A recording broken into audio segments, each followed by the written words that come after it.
If you start firing these at people's windscreens, you're not very popular. Okay, well, good morning everybody.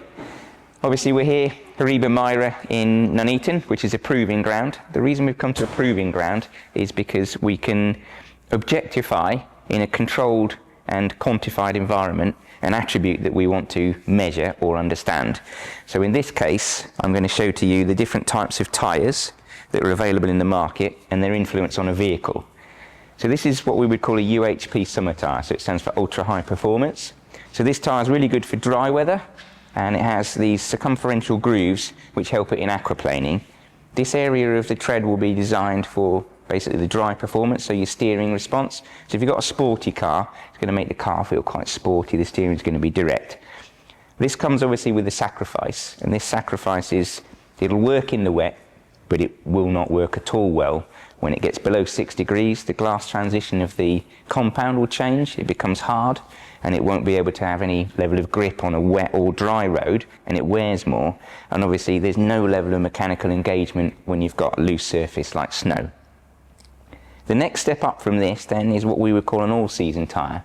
So this tyre is biased, depending on the tyre type, towards winter or summer, but this is much less of a compromise. So this will work in a larger window, so the transition of the material is done so that it's got a larger operating window, so it works better when it's cold, but it will still work when it's dry. And you can see from the tread design that it's got a level of engagement. After that, we move up to what we would call a winter tyre. So this is a Central European winter tyre, and not many people realise that winter tyres are actually designed for the different regions.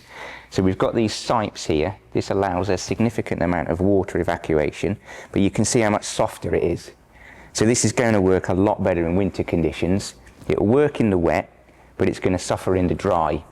So we've got to decide and make a compromise. The point to this is, especially in the UK, this isn't as much of a compromise as this.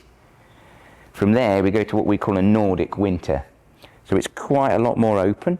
So we've got a level of mechanical engagement. So this will actually bind the snow into the tyre, and it'll use a stiction from snow on snow.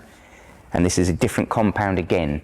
So this actually feels reasonably hard here because it's actually not relative to this region. So this is not actually cold enough for it here. And after that, you probably won't have seen these. And these are a Nordic studded tyre. So these studs, they don't do anything other than on sheet ice, because when you've got sheet ice, it's very difficult. It's completely down to the stiction of the compound. It doesn't matter what you've done with the tread design, because there's nothing to bite into, and that's what these studs are for.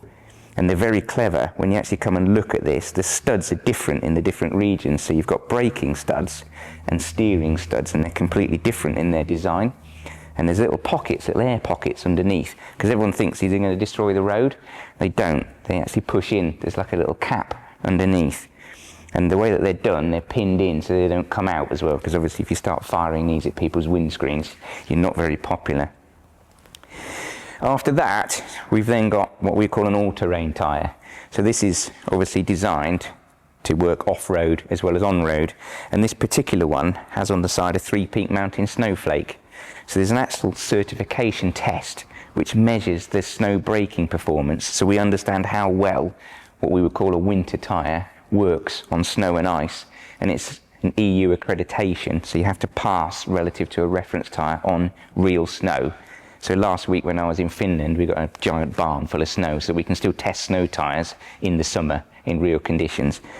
Without that 3-peak mountain snowflake, in the countries in Europe that require winter tyres, it's not legal. So you can have an all-season tyre. If it doesn't have that little mountain on the side, it's not actually legal.